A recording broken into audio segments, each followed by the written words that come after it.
Hai, apa khabar semua? Bertemu lagi dalam kelas pembelajaran Bahasa Melayu Unit 2 Kejayaan Keluarga. Standard pembelajaran 2.1.1 iaitu membaca dengan sebutan yang betul dan intonasi yang sesuai, berfokus kepada ayat tunggal dan ayat majmuk. Manakala objektif pembelajaran pula ialah pada akhir pengajaran dan pembelajaran, murid dapat membaca petikan cerita yang mengandungi ayat tunggal dan ayat majmuk dengan sebutan dan intonasi yang betul.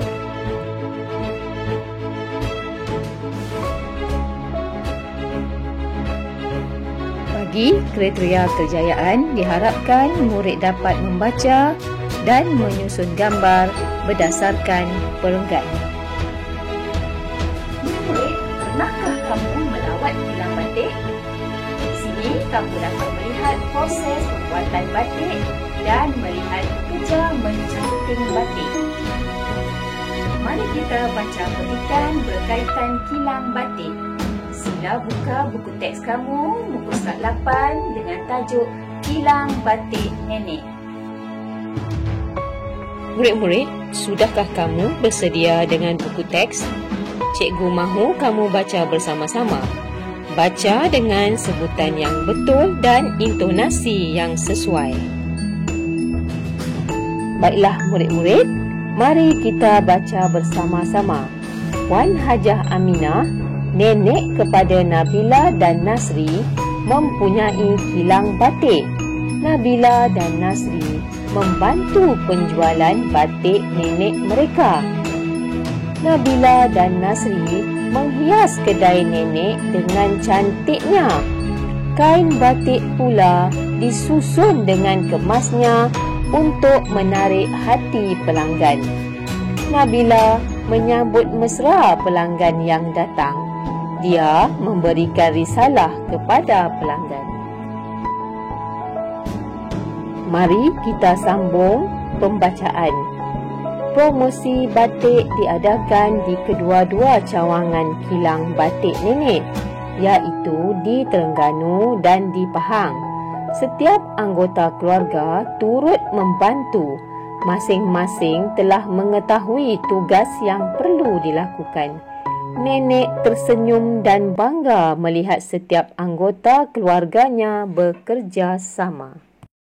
Murid, jom kita ulang kaji berkaitan dengan ayat tunggal dan ayat majmuk. Tahukah kamu apa itu ayat tunggal dan ayat majmuk? Saksikan penerangannya. Ayat tunggal atau ayat selapis ialah ayat yang mengandungi satu subjek dan satu predikat. Contoh ayat tunggal. Lelaki itu sedang mencanting batik. Maka subjek dalam ayat ini ialah lelaki itu, manakala predikat sedang mencanting batik. Ayat majmuk pula ialah ayat yang mengandungi dua atau lebih ayat tunggal. Ayat tunggal ini pula disambungkan oleh kata hubung untuk membentuk ayat majmuk. Contoh kata hubung seperti, dan, atau, kecuali, tetapi, sambil, seraya dan lain-lain. Mari kita lihat contoh pembentukan ayat majmuk. Ayat tunggal, Razak mengambil sebuah buku cerita, dan ayat tunggal yang kedua, Razak membaca buku itu. Apabila dihubungkan kedua-dua ayat menggunakan kata hubung lalu, maka terbentuklah ayat majmuk, iaitu Razak mengambil sebuah buku cerita lalu membaca buku itu. Cuba kamu baca contoh ayat tunggal daripada petikan. 1. Dia memberikan risalah kepada pelanggan. Dan ayat tunggal yang kedua, setiap anggota keluarga turut membantu.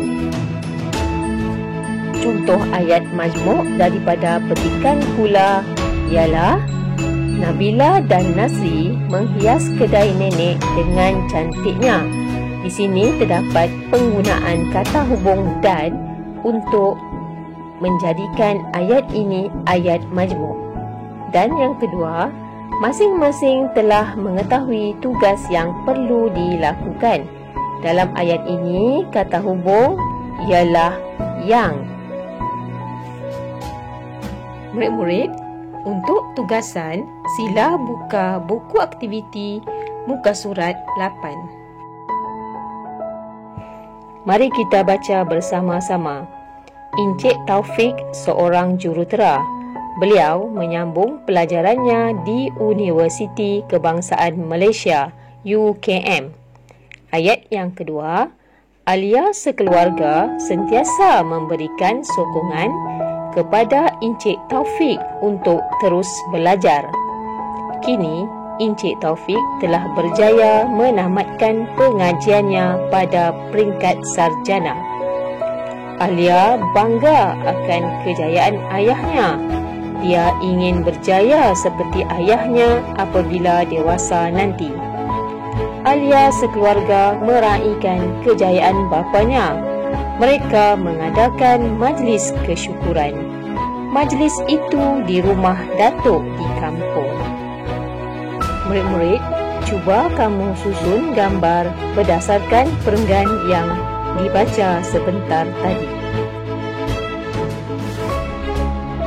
Sudahkah kamu dapat jawapannya? Mari kita lihat jawapannya bersama-sama.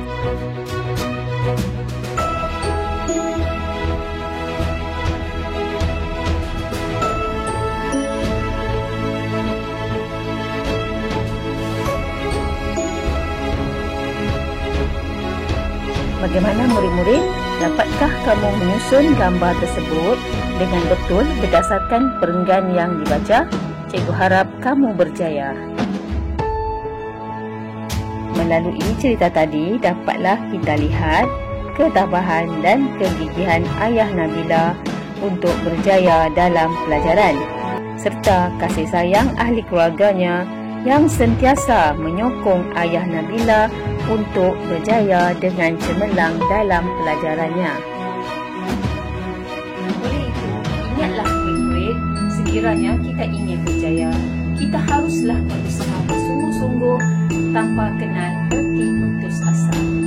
Sekian, wabillahi taufiq wal hidayah. Wassalamualaikum warahmatullahi wabarakatuh.